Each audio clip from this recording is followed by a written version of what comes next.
e vai então continuar a falar do seu trabalho, neste caso da terapia multifatorial. Tenha a palavra.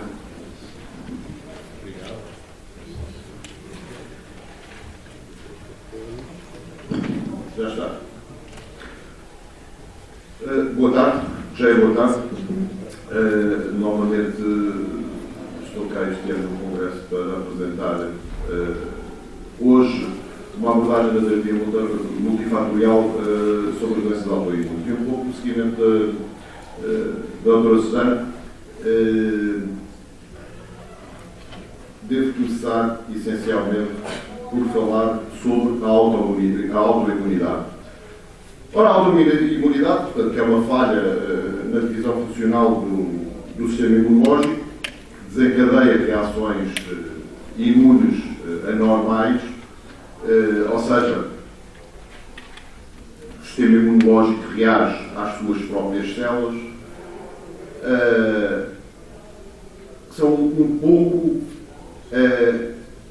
o desconhecer do sistema imunológico ou o modo de o sistema imunológico ficar descontrolado e atacar as suas próprias células. Ora, não é normal o sistema imunológico atacar as células do seu próprio organismo, porque o normal é atacar os invasores externos.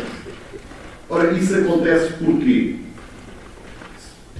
Antigamente não se via isso, cada vez tem-se ido agravando mais as doenças autoimunes.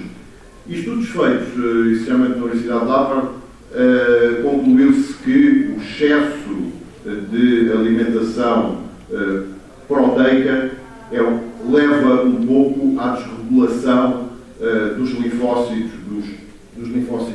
essencialmente os TH17, que faz com que eles fiquem, que são aqueles self e não self, os antigénios self e não self, leva a que os linfócitos TH17 sejam desregulados e comecem a atacar células do próprio organismo. A via de resposta de aminoácidos, que foi uma via que foi descoberta recentemente, demonstra que o excesso de aminoácidos, portanto, a alimentação muito rica em proteínas, excessivamente rica em proteínas, leva a uma desregulação do sistema imunitário e, portanto, desse ataque dos linfócitos às próprias células. Eu, de resto, está parado, desculpem lá. Esse é mais fácil. Agora. Ok.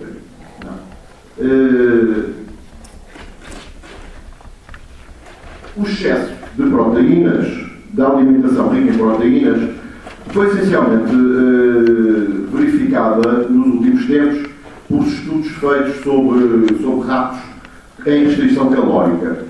Ora, começou por uma coisa muito simples. Verificaram que uma alimentação com restrição calórica, os ratos, que são animais que têm um tempo de vida relativamente curto, conseguia-se prolongar o tempo de vida dos ratinhos em quase mais 50% do que aqueles que não tinham a restrição calórica. E começou-se a pensar porquê. Porque é que realmente, porque antigamente pensava-se, as criancinhas rechonchudas e gordinhas e comendo muito, é que são bonitas, é que são saudáveis. Atualmente pensa-se que é o contrário. Realmente o gorduchinho, o rechonchudo, o que come muito, é talvez de futuro um bom candidato a termos bons anos de vida a menos. Se nós pensarmos no que é uma restrição calórica, olha, as calorias são ingeridas essencialmente a partir, portanto, de proteínas, hidratos de carbono e lípidos, portanto, gorduras. As gorduras são aquelas que fornecem mais calorias, portanto, mais energia, que fornecem 9 calorias por grama. Portanto, também não ingerimos uma grande quantidade dessas gorduras, porque serão benéficas e porque a maior parte dos outros alimentos que ingerimos já têm esses lípidos. E, portanto, ao ingerirmos os outros alimentos, já estamos a ingerir uma quantidade dessas gorduras, desses lípidos, que são ricos em determinados óleos essenciais e em ácidos gordos saturados e insaturados.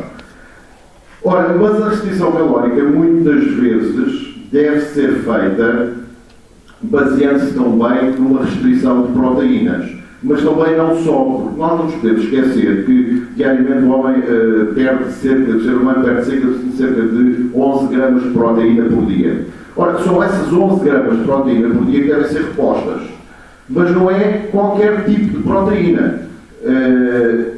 Quando comemos, é claro que o homem não pode comer a proteína padrão do ser humano, é praticamente a proteína que existe no leite materno, e é isso que acontece. E acontece logo que desde bebés que as crianças começam a ingerir leite de vaca, de outros animais, e atualmente existem muitos compostos, lácteos para os bebés, mas começa-se a dar alimentos demasiado cedo, quando a criança deve ingerir o leite materno, para aí sim ingerir a quantidade de nutrientes e de proteínas adequadas ao seu desenvolvimento, que é a proteína padrão. A proteína padrão é constituída por aminoácidos numa proporção adequada para que, quando é ingerida, aqueles aminoácidos sejam de facto utilizados para produzir a proteína que é perdida diariamente no trabalho, por energia, por vários outros fatores, é catabolizado, portanto é perdida até pelas fezes, por vários outros órgãos, vários outros métodos da excreção, mas que são cerca de 11 gramas por dia e que deverá ser reposta. É claro que se isto é como um programa de computador, os aminoácidos estão numa proporção definida e começam a ser utilizados para produzir a proteína padrão até haver uma falta de um determinado desses aminoácidos. Aqui, assim que haja uma falta desse aminoácido essencial, claro, os outros deixam de ser utilizados para produzir proteína e são utilizados única e simplesmente como energia, e são consumidos como energia. Paralelamente, há uma ingestão grande na nossa sociedade, uma grande ingestão de hidratos de carbono. Ora, esses hidratos de carbono muitas vezes vão produzir hiperglicémias, estados de hiperglicémia momentâneos, que faz com que o pâncreas segregue uma quantidade grande de insulina para destruir essa glicémia, esse açúcar no sangue momentâneo, especialmente se for hidratos de carbono de rápida utilização, como os açúcares, etc.